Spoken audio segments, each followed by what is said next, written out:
Hey everyone, it's Average Gatsby and welcome to another issue of Engineering the Asylum.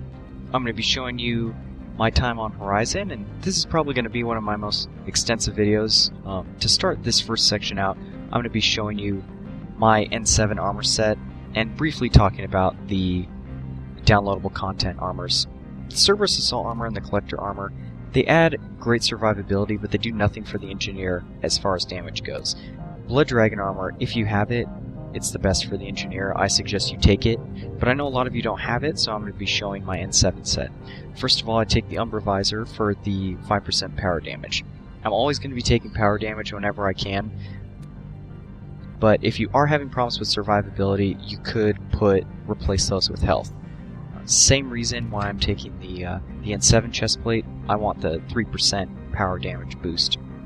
The Capacitator chestplate, I've never really seen the 10% quicker shield regeneration really help me out all that much, but like I said, if you are having survivability issues, the HS Vest is definitely an alternative to the N7 chestplate. I just prefer damage. That's how I like to play. I don't have anything for the shoulder pads, but I will be using the amplifiers when I get them. The N7 gauntlets only for the 3% health increase, and then for the legs, I'm using life support weapon. This is really the core to my survivability here. A lot of people try to directly emulate the Blood Dragon armor by adding shield strength and maybe taking the N7 legs. I suggest you not do that if you're trying to emulate the Blood Dragon armor. Take the life support webbing.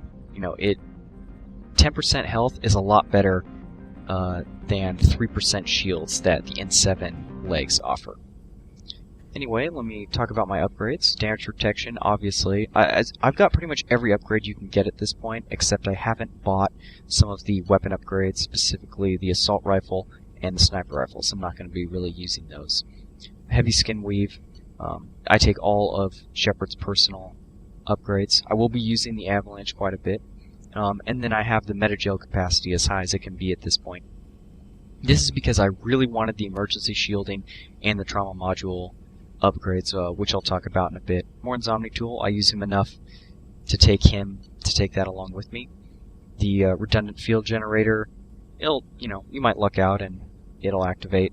Shield piercing is fantastic because even though it says shields, it also includes barrier increased damage, which I will be fighting against extensively in this next area. Same thing with shotgun shield piercing. I took shotgun because I'm going to have Grunt with me, and he's going to do a lot of work. Tick damage and tech duration, don't even really need to talk about these. Get them as soon as possible. And then the last but not least, trauma module. Combined with emergency shielding, this really makes your metagel fantastic. I suggest that you use metagel often whenever you get in sort of a sticky situation. It's only a 3-second cooldown, and it can save your life. I don't think people use it enough because it's a limited resource, but use it and enjoy it. You can check out my build here. Pretty standard. Just put the extra point combat drone because I'm going to be using that probably more than anything else, and then Demolisher for the damage. Not too much to say. If you're not really a big fan of Cryoblast, you can always put the extra points into Incinerate instead. Morton's is just sort of an extension of what I had before. In level 3 Incinerate, full Cryoblast. Obviously, you want to get that as soon as possible. And then Solarian Scientist, just a little bit to help out with his survivability. For Grunt, Squad Incendiary Ammo is the key to my build with him. It really gives me an increased damage boost, and then the rest of the points will be going into Krogan Berserker. So I'm showing off my guns here, and Grunt is going to be using the Vindicator Battle Rifle, but only on the Praetorian. His main weapon is going to be the Eviscerator. I find the Eviscerator is fantastic in his hands and is actually better than the Claymore. And your allies tend to fire shotguns at a little bit longer range than you would as Shepard, and since the Eviscerator has that better range, it's a lot more useful on your allies. I'm going to be using the Avalanche pretty extensively in this next section. I feel like this is a very underused weapon, and it's an absolute collector destroyer. A single shot from the Avalanche will take out a collector drone's barriers in one shot, which you'll see right away here in the video. I pop that down. And the AoE, as you can see, is huge. I take out both those drones' barriers in a single shot, then I take out the Guardian's barriers in 3 shots, and then fire another shot down there. And as you can see, it's completely frozen, those 2 guys down there. The Avalanche has extra freezing duration. It tends to be about, I want to say 10 seconds or more. Can't say for sure, but I know it is far longer than even a deep cryoblast. So what I'm doing right here with my combat drone is sicking it on the closest and most deadly enemy that I see. And down here, that enemy is the assassin.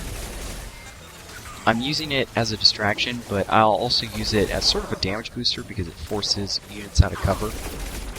I noticed that this drone was pretty far away from cover and I had a pretty clear shot, so I decided just to use the cryo to completely incapacitate him and then clean him up with my weapon, and then I used the drone to knock that collector drone out from cover and then fire my cryo to close in with the melee.